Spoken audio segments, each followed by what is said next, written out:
measure of any society is how it treats its women and girls.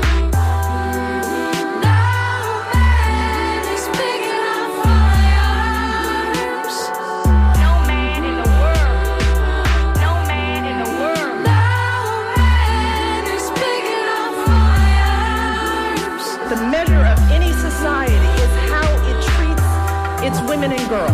We create the smart, powerful, creative, accomplished young women. We can fight. I'm here because of you. I'm here because girls like you inspire me.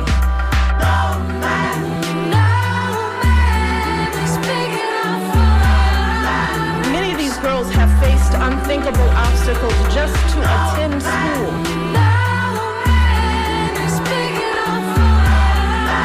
Of any society is how it treats its women and girls. Buckle up, Buttercups. It's another episode of Surly Voices here on WMNF Tampa 88.5. My name is Liz. I'm one of your hosts. My co-hosts, Donna and Maria, are joining me via Zoom. How are you, ladies? There's still hair on my head. I haven't torn it all out yet. So, you know, my moment of gratitude today. Yeah, I'm doing the best I can. This is like, it is absolutely unbelievable to me that there are federal agents snatching 5-year-old kids off the street of Minneapolis. And so it's like, but I do think the tide of public opinion has turned because a lot of people are outraged about what's going on in Minneapolis. Donna, have you heard anything from your contacts in Minneapolis?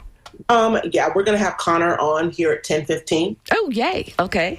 And he's going to talk to us about what's going on the ground over there and what Minnesotans are saying. We'll have that a little bit later. So many things have happened. All right. There is Davos.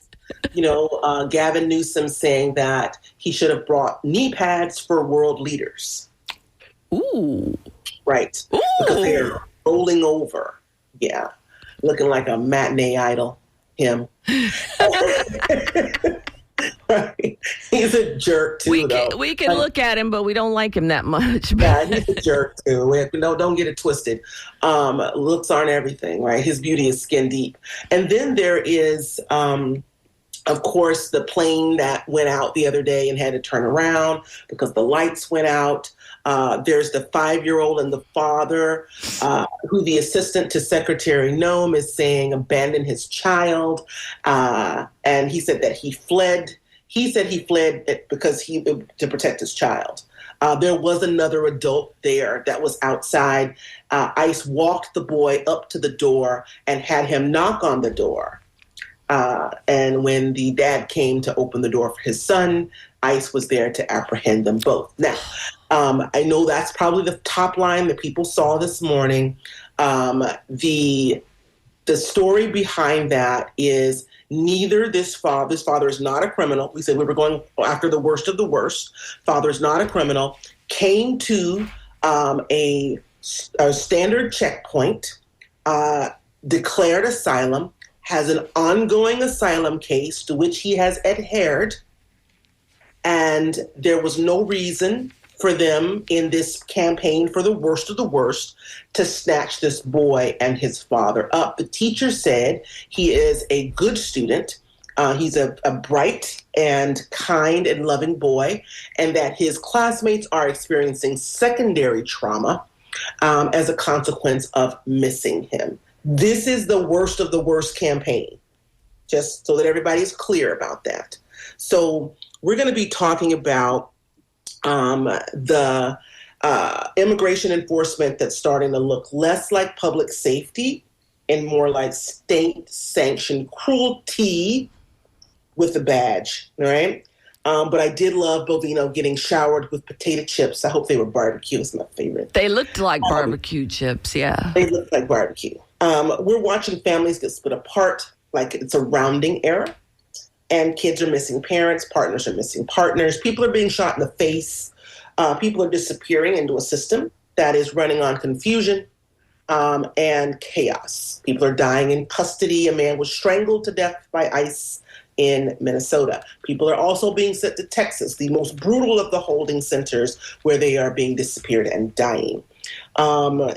Because this process is so brutal, but people are still defending the outcomes.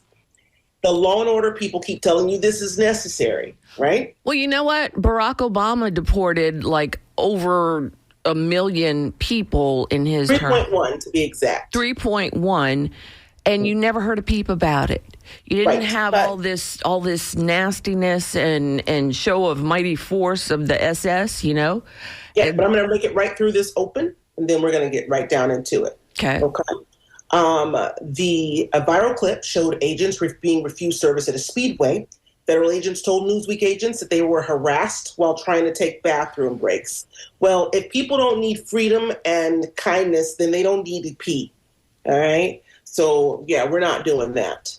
That's not the same as the other word, is it? Can I say that? No, you can say pee. You can't say the other word. And food was thrown. Newsweek reported that it reached out to 7-Eleven, which operates Speedway, and we haven't heard anything back yet. Fox News reported a federal judge found Bovino was outright lying about use of force, who was seen yesterday throwing smoke bombs himself. Meanwhile, Davos, Trump's Air Force One literally had to turn around because of what the White House called a minor electrical issue. That was on the 20th. And in the same Davos atmosphere, Governor Gavin Newsom said he should have brought a bunch of knee pads for world leaders because of how they're bending for Trump. They are bending the knee. So today we're connecting the dots, the theater of power abroad and the violence of policy at home, and the people who insist brutality is the price of belonging. Stay with us. Now, the other treat that we have for you this morning, and we said this last week, is that we have a guest for you. And he is a political science student at his local Minnesota Community College in Anoka, Ramsey, as he hopes to transfer to the University of Minnesota. He brings experience from political campaigns and his time in manufacturing. His hobbies include cooking, chess, and football. In the short term, he hopes to deliver victories for Democrats in Minnesota. Yay! And long term, he hopes to bridge the gap between labor and policymakers. Now, Connor is someone who was my right-hand man. That's from Hamilton. On the last campaign. Yeah, when you're in a war, right, you got to have your right-hand man. This is a war, y'all. Make no mistake about it. And Connor was that guy. Like, he's that guy.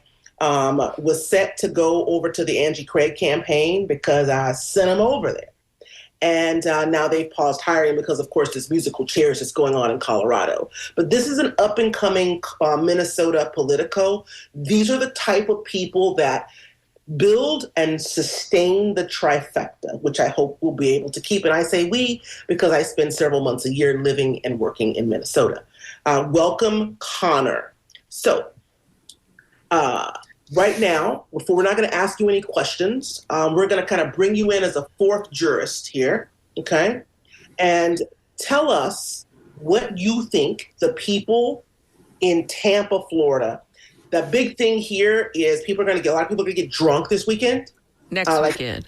Yeah, a lot of people can get drunk next weekend. We're going to have a great value Mardi Gras, okay?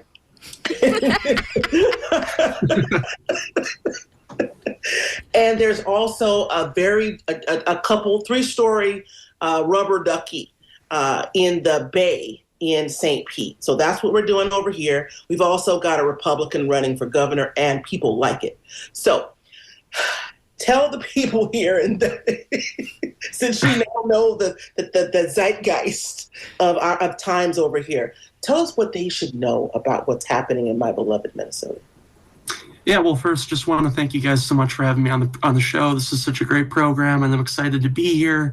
I think first and foremost, one of the things that I do kind of want to bring up is that, while there is so much attention in Minneapolis specifically, Operation Metro Surge has expanded to all 7 counties in the metro area. So, this is not just happening in Minneapolis. It's affected even the town that I live in, which is about 30 minutes north of Minneapolis. And so, That's one of the things that I was so proud of my community this past Tuesday. We have a Republican city council and mayor who's refused to issue statements like other neighboring cities have. And so, 65 of myself and my fellow community members, we showed up, gave public comments, and just, really tried to be there for our neighbors in this moment. And so really, the main thing I can say is that, while this is Minneapolis, there are so many more efforts beyond Minneapolis. I saw a news piece about a chief of police in Minneapolis surrounded by other chiefs of police from other areas. And he's like, okay, this is ridiculous because you guys are stopping my off-duty police officers with your ICE nonsense. And so I was like, dang, when the police speak out against it, it's not good. Yeah, that Brooklyn Park is a juicy place. They generate a lot of good political gossip. Yes. So my next question for you, Connor, is what are the neighbors doing? Like, how are they showing up? You're in Coon Rapids, right? But you go to school in Minnesota, so you're there a few times a week. What have you seen that we haven't seen on the news? Yeah, so I think one of the biggest ways that the community has showed up is in their volunteering. There's not really a lot of ways for the actual detainments to be interrupted. But what we've seen is especially like with schools and businesses, we've seen constitutional observers. I think the DFL has trained, 5,000 people in the state of Minnesota to act as constitutional observers. We've seen them volunteer at local businesses, acting as a sort of door greeter, keeping ICE out of establishments and making sure that everyone in the restaurant, including workers and customers, are safe.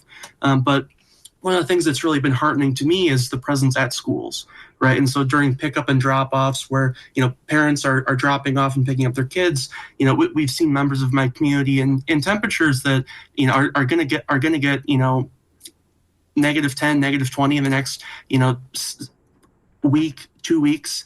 I've seen so many members of my community out there taking an active role in that public safety. We can't just pass right by that. What you said was the DFL. Tell our listeners who are unfamiliar with Minnesota politics, tell our listeners what the DFL is and does.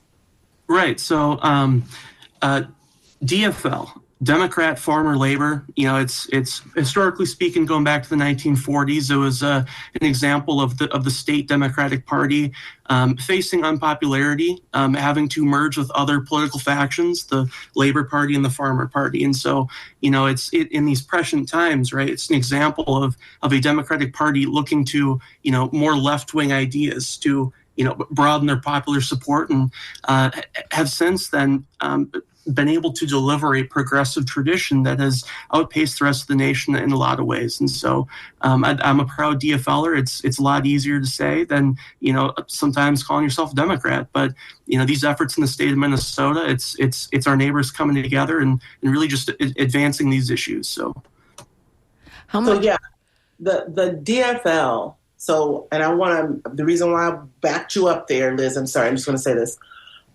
is by contrast, we have endless issues trying to point the Democratic Party of Florida in a progressive direction.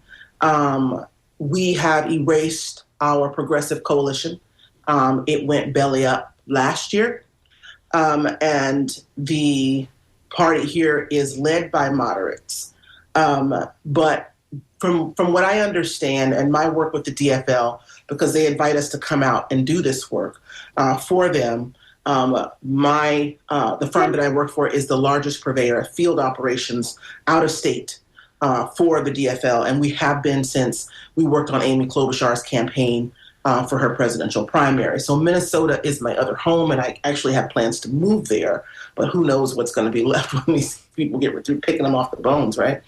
But the DFL is a progressive organization. It has a lot of moderates in it.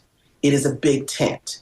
Comparatively, we've been unable to create a big tent for progressive ideas in the Florida Democratic Party.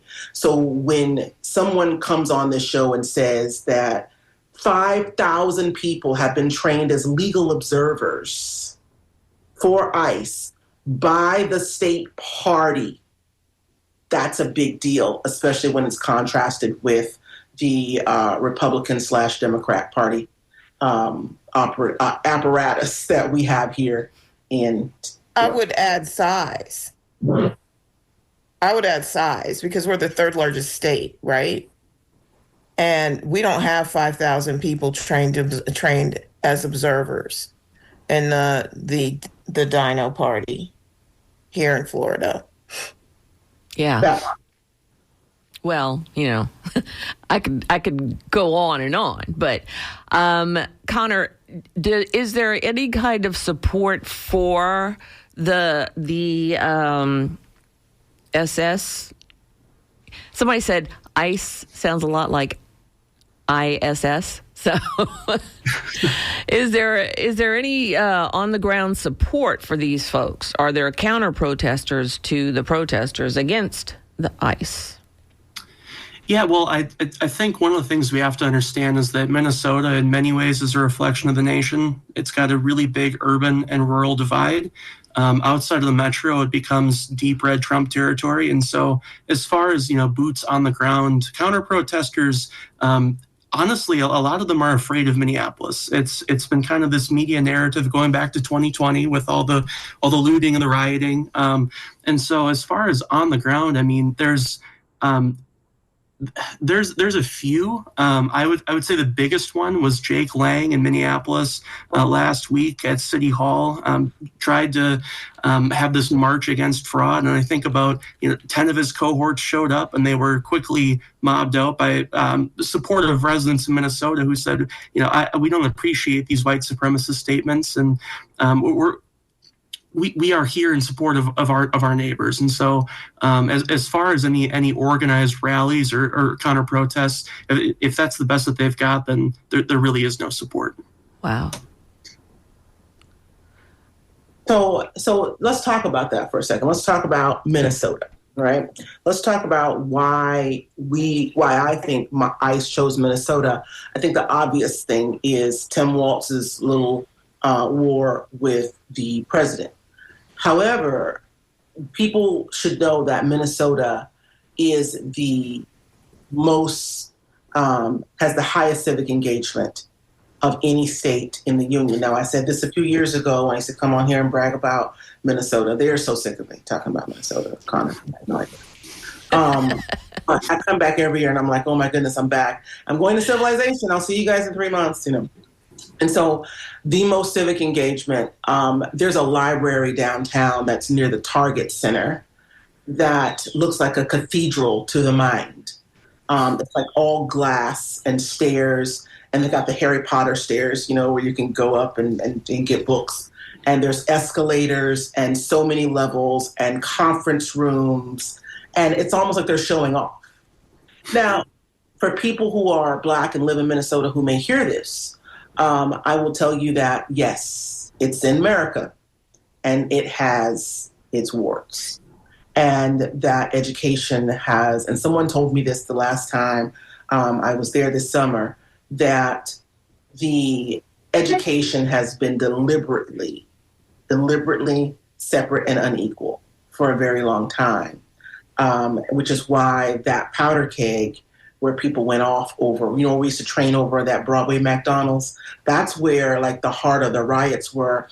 And then also where Chicago Lake Liquors is, up where the AutoZone and the Target, that Target on Lake, right near Hiawatha, near the highway. That area is primarily Black.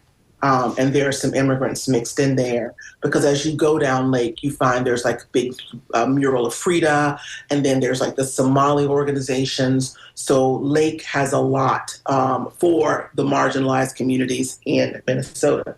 And so it is somewhat segregated.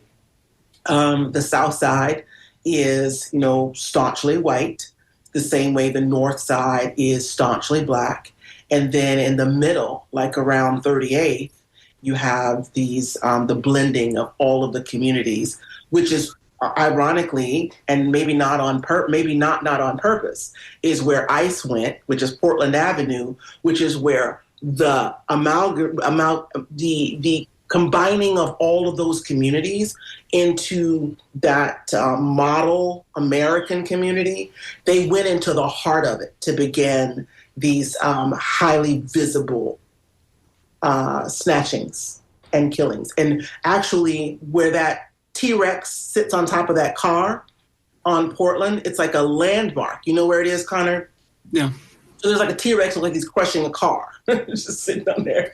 And when you go down Portland, you see it. And when I was trying to explain to Manny where it was, I was describing this T-Rex on the car. And that's exactly across the street. If you look at a lot of the photos, you'll see it in the background. So they went to what the closest thing we have to it here is Ybor City. It's where all of the people who are living on the margins, middle-class families, come together and live together and love and take care of each other, right? You also see some of that off the highway up off of First Avenue. And so in these communities, these people are deeply committed to their neighbors. And so, Connor, tell us what Minnesota Nice means for people who have never heard of that. Yeah, so I think Minnesota Nice is kind of a reflection on the climate we live in. First and foremost, winter is something that we all have to prepare for. And so I think that some of the best examples of Minnesota Nice would be, helping your neighbor get their groceries inside in the winter, or shoveling snow, or otherwise just, helping bundle up. I mean, there are a lot of religious social services in Minneapolis, whether it's Catholic or Lutheran. I think that's also a reflection of just the nature and spirit of giving in the city. There are church-led warming shelters, in the middle of winter. There are open libraries, and just I don't know. It's this commitment to helping others. In moments where you yourself could later need that same help. Mm-hmm. During when there was a suggestion that food stamps will be taken away, and I was staying in Linden Hills, which is the, relentlessly white part of the city.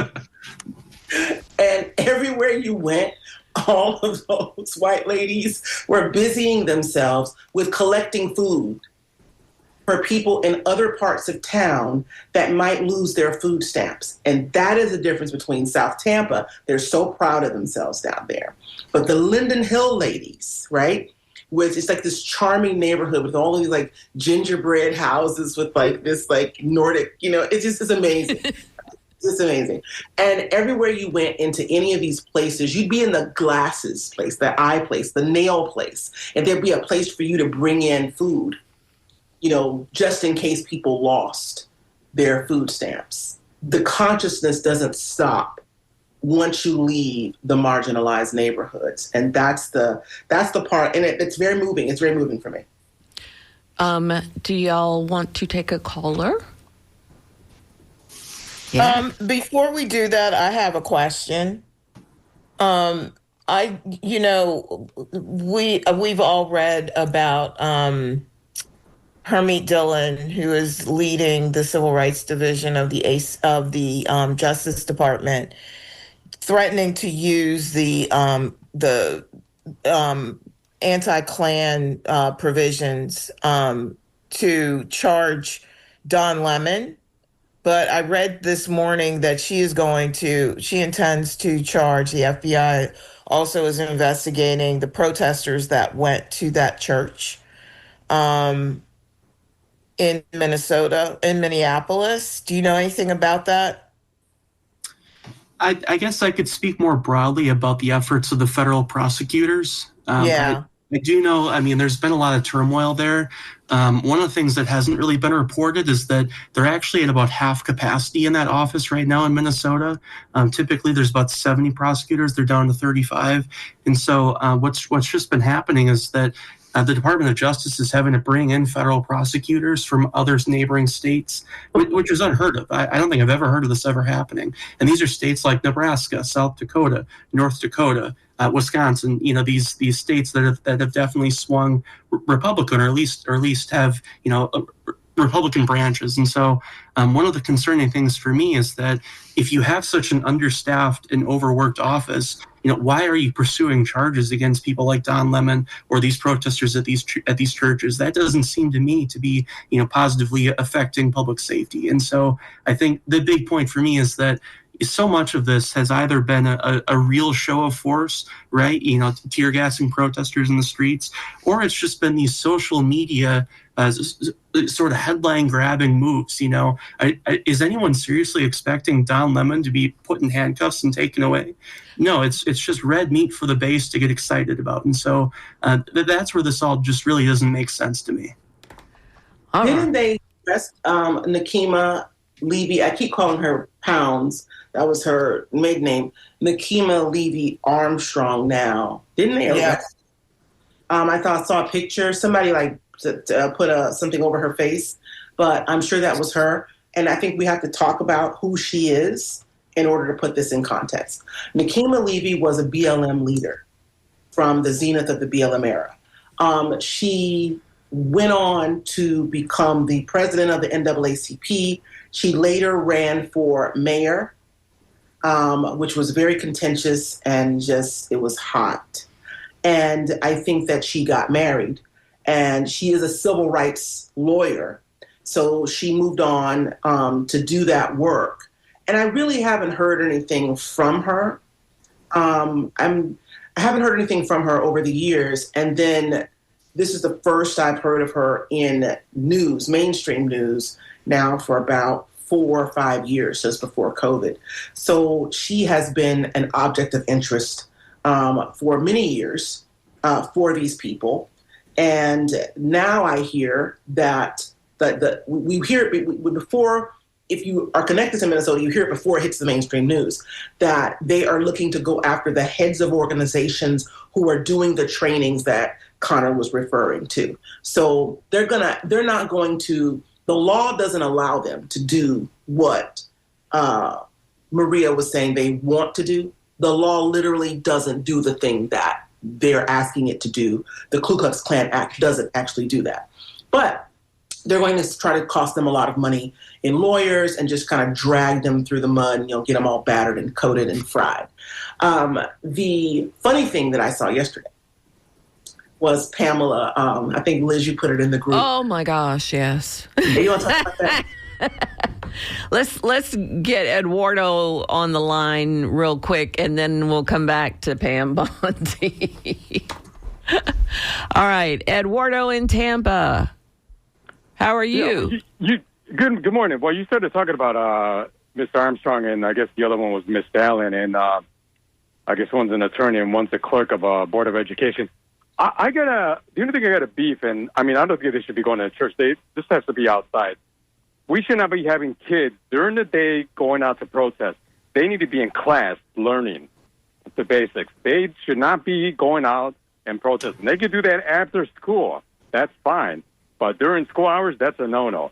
And if I were a parent, I would be mad about that.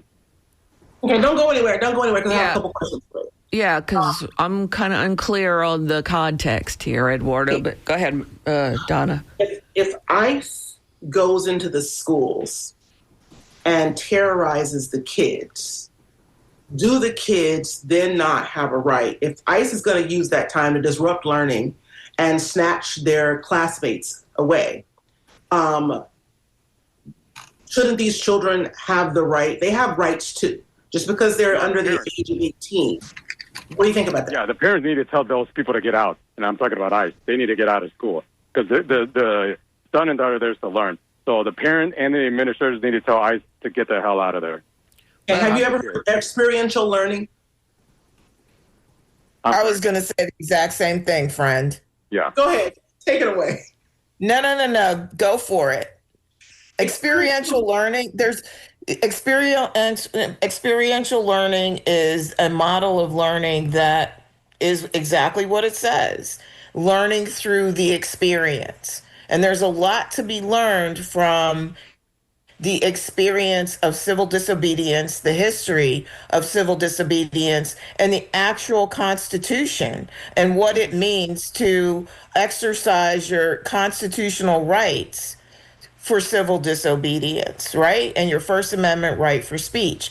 This is an experience in which we learn. Not only is it that they are students, but everyone is a student in that space. You have veterans who are also protesting. You have retired people who can share oral history of the civil rights movement and the participation in civil disobedience as well. You have members of the community who have survived internment in this country as well as others that share that historical context that is an experiential learning experience. And as a professor, that's coming from a professor. You're talking to a professor, Eduardo. Now, Dr. Cole is a professor. So the other thing, so she should be able to tell you about experiential learning, right? And any type of learning you'd like to understand. The other thing is, por ejemplo, when my son was 7 years old, he was in second grade, the DNC came to Denver. And that year, I got to see Obama accept the nomination in the Pepsi Center. And I took my son out of school for 1 week. And he sat next to me the first time there was a blogging tent at a DNC history. My son was sitting next to me. Feet wasn't even touched the floor. And he was helping to check in people like Katie Couric and Daryl Hannah and what's this guy, Will I Am, and this guy who played Grizzly Adams. And I was explaining to him who all these people were as they came through and showing him stuff on the internet. And he'd be like, oh my goodness. And so he was learning about politics. He was learning about politics. He's learning about these people and their work. There's no scenario in which I could have taught him what he learned. So when we say to a civics student, which they don't have civics in school anymore, but I digress.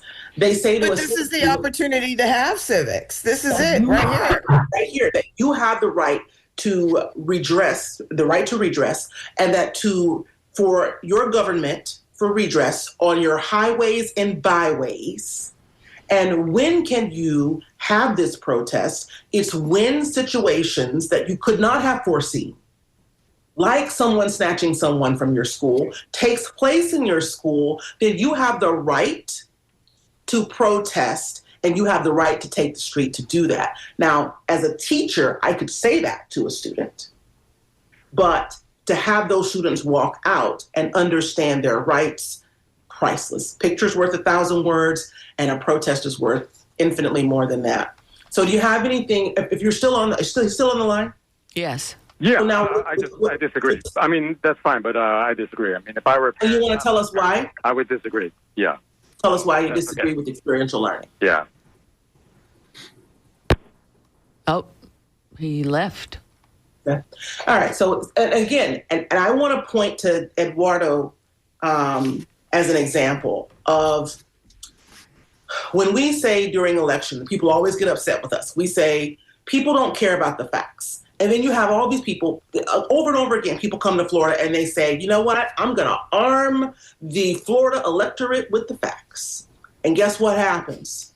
They fizz out and they end up back in Wisconsin, or they end up with no way to pay for their meals. And do you know why? Because there's no work in getting people who are committed to their beliefs and their emotions and looking for ways to confirm their biases. There's no money. There's no way to make a living in teaching those people, right? We have to go and try to prick these people's hearts. I heard someone, Shahid Bolson the other day said, America doesn't needs a cultural revolution before it can have a political revolution. Yeah. Because it's in here. It's in your heart. So when Eduardo calls and says kids should be learning, I will almost guarantee you, and people who say stuff like that, I don't know this guy, okay? I'm not going to make things up about him. But I can almost guarantee you that these people are not concerned about the quality of our education, what charter schools are doing to public schools, about schools that are closing in St. Pete right now because of low enrollment. None of those things. But kids should be learning. That's emotional. It has nothing to do with the facts of the case, because if it were, we would be talking about the condition of education in Florida. You're listening to Surly Voices on WMNF Tampa 88.5. You can give us a call at 813-239-9663. Let me read some emails real quick. This is the fastest hour in radio. We need more time. What does your guest think of Jesse Ventura? Thank you, Liz, Donna, and Maria, for your time and thoughts. Jerome. Former governor of Colorado, if you guys want to Google him while Liz reads the rest of the emails. And no, governor of Minnesota, sorry. Yeah. Jesse Ventura used to be like a wrestler and then became the governor of Minnesota. Conspiracy theorist extraordinaire, too. What do you think of Jesse Ventura, Connor? He's a complicated figure in Minnesota politics. You know, something that isn't really well known about his time in wrestling is that, you know, he tried to organize wrestlers under Vince McMahon and was fired for it. So, you know, there is one positive aspect to his legacy, I guess, but I think what Jesse's legacy in Minnesota is sort of this non-traditional streak of politics where, you know, he truly was an independent in a lot of ways. I think it reinforced, however, these deep divisions. Definitely within the two-party system. I think his term as governor was seen as sort of flukish and really didn't get a lot done. So controversial guy in a lot of ways, but I think at this point, with him being an outspoken critic, especially the Trump administration's actions at Roosevelt High School in Minneapolis, where he graduated from, you know, students tear gassed on the same day of the shooting of Renee Good. So. Definitely a controversial figure, but I think what's admirable is his ability to just say things like they are. Right. All right. Sure. Somebody likes Donna's Great Value Mardi Gras. And Now listen, before y'all come for me, I got a pirate costume, a real one, a real hat, like felt, like, you know. Donna comes decked out. Yes. To the nines. I'm a native Floridian, so, you know, when I make fun of Florida, it's always with the secret hope that one day we will overcome. All right, let's talk to Christina in St. Petersburg. Hi, Christina. Good morning, everybody. I just want to, first of all, say I agree wholeheartedly with the, I don't know if they were a caller or an email, but saying that this show is not long enough. It's one of my favorite shows on WNF. I wish it was at least 2 hours. Oh, thank you. That being said, I do respectfully disagree with the caller Eduardo's comments. I am a former high school theater teacher with 15 years of teaching in public schools in Florida under my belt, and I can tell you, in the rare times when I've seen students protest for whatever issue might be going on, positive results occurred. I'm just going to provide one quick example, and I won't say the person's name or the school to protect their identity, but it was a pretty high-profile public arts school in St. Pete, and a theater teacher had been accused, and wrongfully so, of having an inappropriate relationship with one of the theater students. Well, the union stepped in, built a huge case, provided extensive evidence that this had not occurred. The school board would not budge, though, and a myriad of students protested against that decision because they said this did not happen. We love our teacher. Do not fire him. And guess what? He was not fired. So protests can have real positive effects. And I agree, it is a lesson in civics and in critical thinking. I don't think that it should be every day they're out there protesting for a month, right? We'll lose time. But I think that these protests against ICE, if students want to mobilize on high school campuses, I think it's a wonderful, wonderful thing. And on that note, I just want to finish by saying I don't know why on earth, and I just saw this in the news the other day, that I don't know if I'm pronouncing her name correctly, Moms for Liberty member Bridget Ziegler has any say in agreeing to have ICE come to campuses in Sarasota County after what she did, what we all know that she did with that scandal. I don't even know why she's there.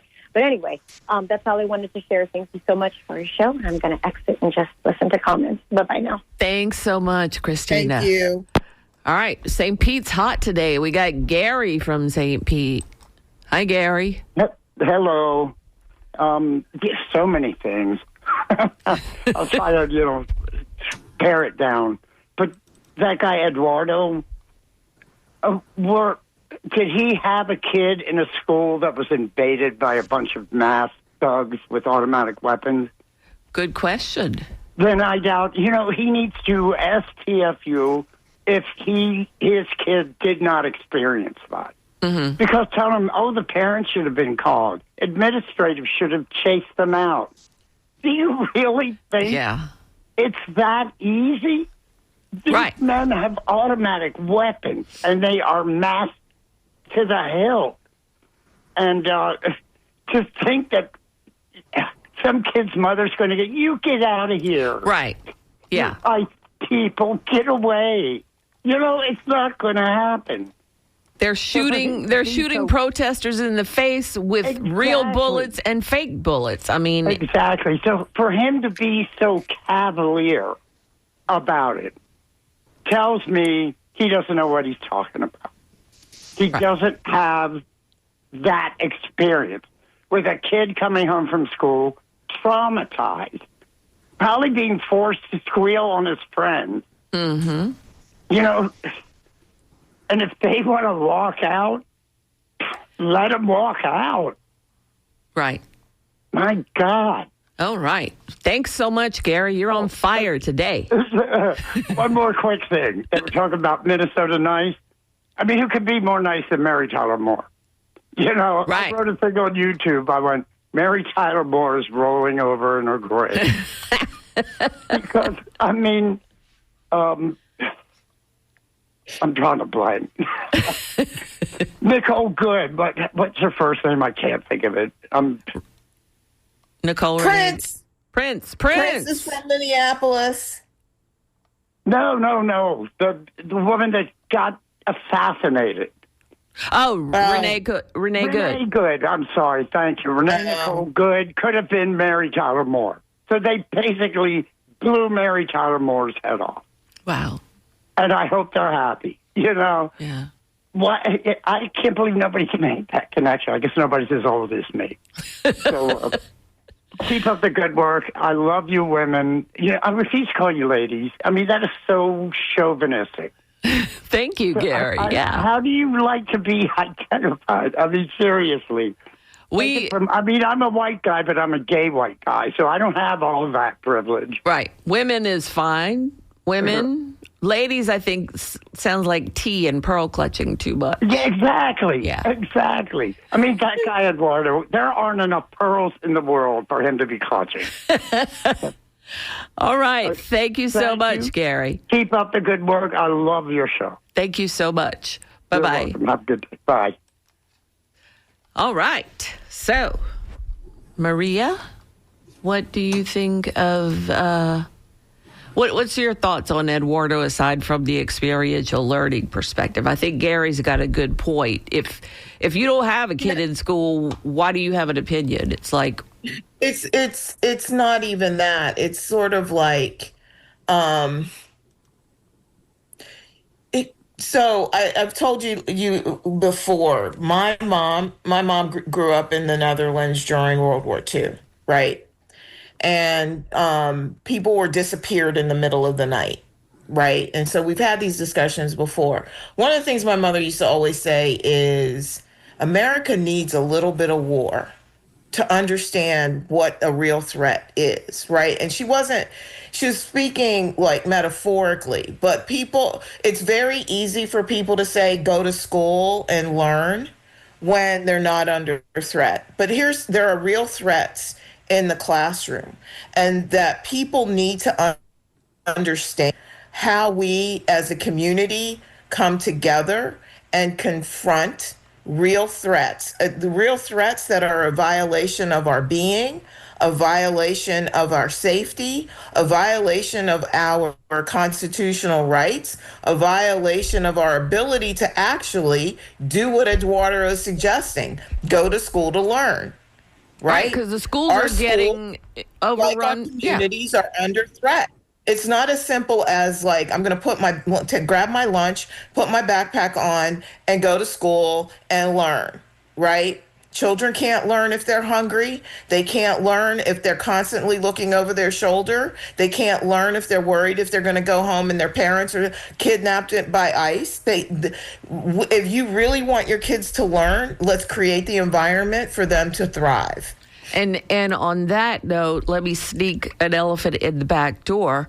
Kids are under stress every day because of mass shootings and having shooting drills. And so it's not like they're in a little bubble studying and learning things, because they're doing a lot of things that they shouldn't be, like mass shooter drills, because we as a country will not control the gun problem. The one thing I would add, though, too, is that the caller who talked about teaching theater, one of the things about experiential learning that I really embrace is that when students find a particular issue or topic that they are fascinated by, it could be science, they really dive into it and they research it. Mm-hmm. Right? It's not that they just read the assignment and do their homework. They take the second, third, fourth book off the shelf and really feed and nourish their curiosity with it. I fully embrace the idea of experiential learning for that reason, because it is expansive. And it nurtures and fosters curiosity, intellectual curiosity, and critical thinking, which I think is like, we are dumbing down generations of our community because we reject it. Right. All right. So Gonzo says the sit-ins in Tampa in 1960 were organized by adults and peopled by students from Blake and Middleton. That's a good thing to know. Isn't that the DNC event where they held a voice to vote reinsert Obama's personal belief that Jerusalem is the capital of Israel? This is too long. I don't read that quickly on air. So let me get around to Pam Bondi. So, all right, there was a church in Minneapolis, and one of the pastors of the church is affiliated strongly with ICE. He's like the field director. Yeah, field director for ICE. And so the Don Lemon and some other folks got up and went to the church and were saying, your pastor is an ICE field director. What are we doing here? And the pearl clutching all over the place, but particularly with Pam Bondi, who, God willing, will end up in prison one day. She says, and this is what she says: Jesus Christ would never have stormed a church in protest of the people who were running it. She was promptly skewered by folks who weren't even Christians, because that's like one of the most famous stories in the Bible, when Jesus went and opened a can up in the temple, and it was like, what? Jesus did exactly that thing. And yeah. Oh, wait, you're muted, Donna. I just said exactly that. Yeah. And so it's like, she can't be an unintelligent person, because... Well, I think, lawyers like to do this thing where they base it on a technicality. And maybe her technicality is that there was no Christian church when Jesus overturned the tables in the temple. Maybe there wasn't a Christian church when Jesus went to the temple and started schooling the rabbis, right, and the Pharisees, right? Like, maybe that's the technicality that she's resting her commentary on. But if that's the technicality, then she and her fellows would know that they can't use the Ku Klux Klan Act for what they intend. Right. I love that. Yeah. That part, right? Well, it always works the way they interpret it, not the way real people interpret. They're not thinking that we're thinking. Right? They would like to believe that we have lizard brains and that we haven't been engrossed in experiential learning, perhaps, and understanding the Constitution and things like that. Before I do the outro, I have a question for y'all. Why do you think Americans are so slow to understand what's happening? Like half of the people in this country, we're in a decline. Half the people in this country believe that what's happening and the way that it's happening is okay and maybe even necessary. Why? Why is the rest of the world looking at this differently?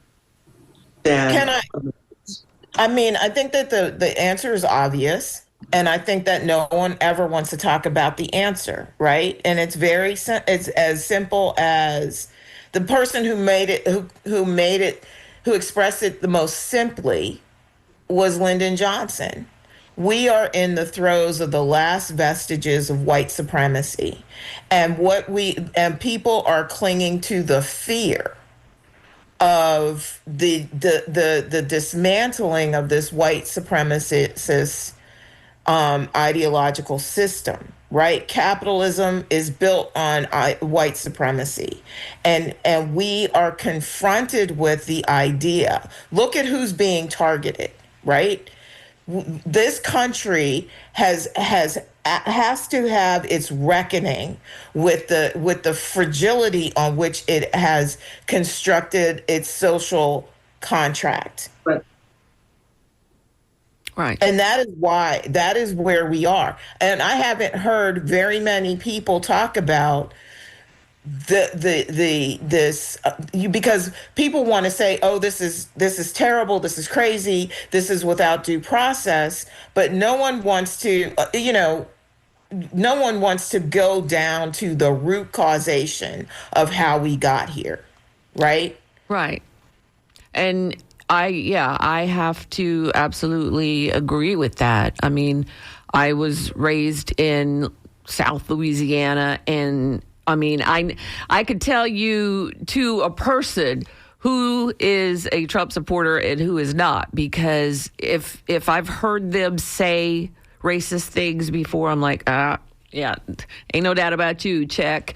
And so and there's so many people who cling to that, I think, because they don't have anything else that makes them special other than being white. Well, they're about to find out a lot of things that they didn't know. I'm going to do the outro, and then if we have time left over, we'll give you last words, Connor. Thank you for joining us today, and for bringing clarity and courage and the kind of moral backbone that this moment requires of all of us, although some of us are falling short. And thank you to everyone that's listening. Thank you for staying present when it's easier to look away. And thank you for refusing to let cruelty become the norm just because somebody stamped it and sealed it and called it policy or law. If you're asking what can I do besides rage scroll, then you could go to standwithminnesota.org. That's where you can find concrete ways to help, resources, action steps, and community. Also iceout.org, where you can see, you can also use that here you can also use that here. Iceout.org is where you can see where ICE is at any given moment, and also put in a sighting, right? And get ready, because they're coming to Florida. Next week, we're going to keep pulling this thread. We'll continue tracking Trump's visible decline and what it means when a government starts drifting into authoritarian cosplay, the kind that looks like the Third Reich, not because history repeats itself perfectly, but because power always reaches for the same ugly tools when it's scared, which we just said. We'll dig into Greg Bovino's history from a strictly amateur perspective, but I think he's got some psychological profile there. the public pattern of behavior and escalation that so many people are clocking. And yes, we'll talk about the wildfire rumors and the political chatter around Usha Vance's pregnancy, and the narrative that the midterm candidacy talk that's catching fire. Until then, take care of yourself and don't let anyone convince you that your empathy is a weakness. It is proof of your life. Connor, you want to slide in some last words? All I want to say is stay safe, stay informed, and just be present in your communities. Thank you for